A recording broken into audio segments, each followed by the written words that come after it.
So firstly, just super big welcome from Australia, Alison. Really appreciate you for coming out all of 4 days from the United Kingdom to share your wonderful thoughts and research with us. I just want to start with PACE, Yeah. A, B, C. You've only got 23 letters left. Why suddenly switch to Greek gods and destination? Well, it's a good question. So I think we've done the PACE thing now. We've done A, B, and C, and we've done nodes. So we've just completed recruitment PACE nodes, which is a great achievement.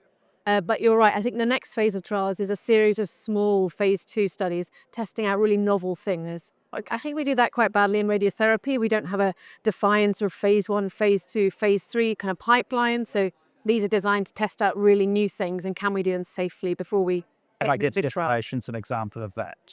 Now, I want to drill a bit deeper into destination. Yeah. A great name, by the way. Thank you. You made us feel like we were going on a journey in that talk, and I really enjoyed the way you progressed through that beautiful suite of PACE studies and then led us on to these smaller, more boutique trials, for want of a better word. Good word. How do you, one thing you didn't tell us much about was the inclusion-exclusion for destination. Yeah. How much concordance did you want between, you just showed us a picture of an MRI, but perhaps MRI, perhaps biopsies, perhaps PET? Yeah. Do they all have to be concordant before a patient is eligible for that trial? And how might biopsies affect it? Yeah, that's a good question. So Destination, first of all, is a collaboration between us, Danny Vesprini and Sunnybrook, and Ulke van der Weide at NKI. So it's a team effort. It's not not just me. But the idea is that you escalate where the tumour is, and then you de-escalate the rest of the gland. So you need to be pretty sure there's nothing in the rest of the gland that you would worry about de-escalating. So we know from the very old studies in the region of kind of 60 and 30 is probably enough to get rid of some microscopic disease. So 30 and 5. That's where your theory came from. Yeah, exactly. And so the eligibility criteria are that the disease on pathology outside of the lesion needs to be disease you would otherwise survey. So 3+3, low volume, a little bit of 2+4. So that's the criteria. Cool. Do you have to have a PSMA PET on that study, or MR only? No, MR only. So PSMA, obviously, you guys have pioneered PSMA, and we're very grateful for that work. But in the UK at the moment, we're just petting our high-risk patients. And for destination, it was intermediate risk that we As while we're talking about high-risk patient, perhaps that segues into some questions about, again, PACE nodes. Yeah. You introduced us to it, and it looked really exciting. I think we need some studies looking at another study to perhaps either confirm or deny what FOP-RT has shown us. Yeah. How do your inclusion-exclusion criteria vary from the great work done in Tata Memorial Hospital? Yeah, so you're right. The POP-RT was a very, very high-risk group of patients. I think the median PSA was 38. So there are patients that we don't see a lot of in the UK, obviously in India, some men present later. For PACE nodes, all you needed was one high-risk factor. So really not a very high-risk cohort, at least not exclusively that. So I think across POP-RT, we've got RTAG and 94, and then Pivotal Boost, and then PACE nodes. Yeah. So we're going to have 4 big trials that hopefully will finally answer the question about who needs nodes. Yes. And would you regard PSMA PET as important in that space? I would personally, but there's a range of opinions. In the UK at the moment, we don't have universal access to PET. Not all centres have it at all.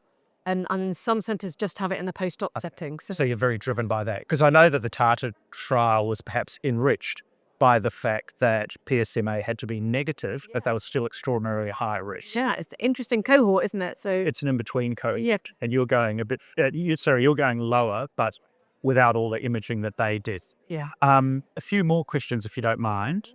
Wanted to ask, and we talked about this the other night, talk about some of your toxicity criteria, toxicity indicators. Yeah. And I even noticed, I went through Arames the other day, I noticed that you dropped the RTOG, for example. Yeah. What else can we drop to make our lives easier? And can we ask more of the patient? Yeah, for sure. So you're right that we learned for the first time, at least for me in PACE-B, that RTOG is not the most sensitive indicator. So that's why going forward, we're using CTCAE as our primary indicator of toxicity. But your question is exactly spot on. Actually, who cares what I think? And toxicity is about what the patient feels about their symptoms. So I think increasingly we're using patient-reported outcomes. We use EPIC 26 in most of our trials now. And that's really giving us a much richer data set. You pick up even more toxicity if you ask the patient and if you ask the doctor. Yes. And I'm sure there are toxicities that don't relate to what you're doing to them either, that come out in these quality of life issues too. So it must be quite hard to screen the baseline from what's happening. Yeah, you're right, because we're all getting older, right? So if you watch anyone for over 5 years, things get worse. So that's what we don't have in the trials, is a no treatment arm. Now, speaking of getting older, I think we can sort of wrap up there. But what I'd like to know is when you come back here in another 5 years' time, that little bit older, you're showing your age very well, much better than me. What are we going to be talking about then? I think, And this is our wrap. yeah, okay, I hope we're going to be doing 2-fraction prostate SBRT. We'll be curing men in 2 painless treatments, which is what radiotherapy is. And we'll be putting the dose on the tumour and de-escalating the rest of the gland. And will we have to have an MR Linac to do that? No, I don't think you will. So the mRNA is a neat tool, but if it's going to be scalable, it's got to be deliverable on all machines. Okay. So with all that amazing kit you've got to play with, Alison, Yeah, how do you decide what machine to put a particular patient on? that's a great question. That we are lucky to have so many fantastic toys at the Royal Marsden, and I give the man the choice. I describe the treatment and then let him pick. Perfect answer. So I think we'll wrap up there. We got patient preferences, patient choices all covered. And Alison, thank you once again for coming down under and imparting all that wisdom. Pleasure. Nice to speak to you. Cool.